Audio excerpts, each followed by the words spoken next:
नाग पंचमी की दो रोचक और प्रचलित कथाएं। जनमानस में नाग पंचमी पर्व की विविध जनश्रुतियां और कथाएं प्रचलित हैं। नाग पंचमी के संबंध में ऐसी ही दो बहुप्रचलित कथाएं इस प्रकार हैं। पहली कथा। एक राजा के 7 पुत्र थे। उन सबके विवाह हो चुके थे। उनमें से 6 पुत्रों की संतान भी हो चुकी थी। सबसे छोटे पुत्र की अब तक कोई संतान नहीं हुई थी। उसकी पत्नी को जिठानियां बांझ कहकर बहुत ताने देती थी। एक तो संतान न होने का दुख और उस पर सास ननन जिठानी आदि के ताने उसको और भी दुखी करने लगे।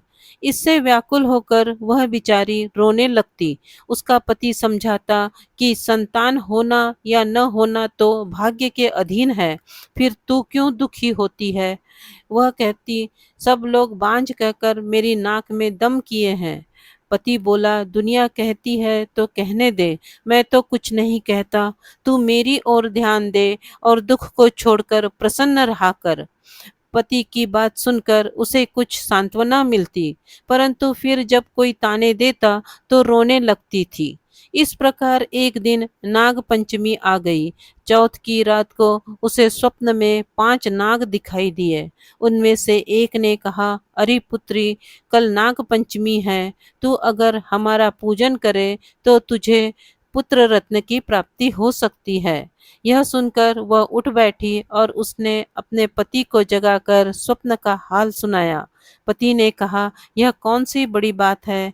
5 नाग अगर दिखाई दिए हैं तो पांचों की आकृति बनाकर उसका पूजन कर देना।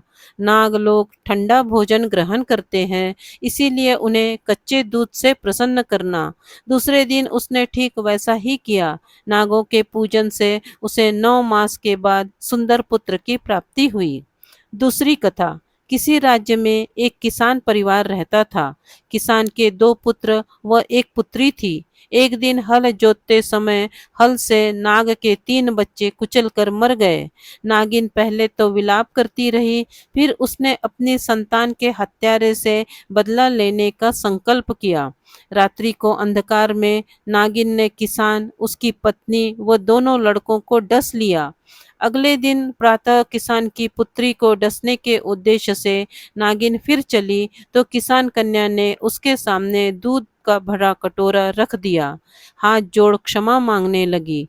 नागिन ने प्रसन्न होकर उसके माता पिता व दोनों भाइयों को पुनः जीवित कर दिया। उस दिन श्रावण शुक्ल पंचमी थी। तब से आज तक नागों के कोप से बचने के लिए इस दिन नागों की पूजा की जाती है। यदि आपको ये धार्मिक कहानी अच्छी लगी हो तो प्लीज़ इसे लाइक करें, शेयर करें और इस चैनल को सब्सक्राइब करें। धन्यवाद।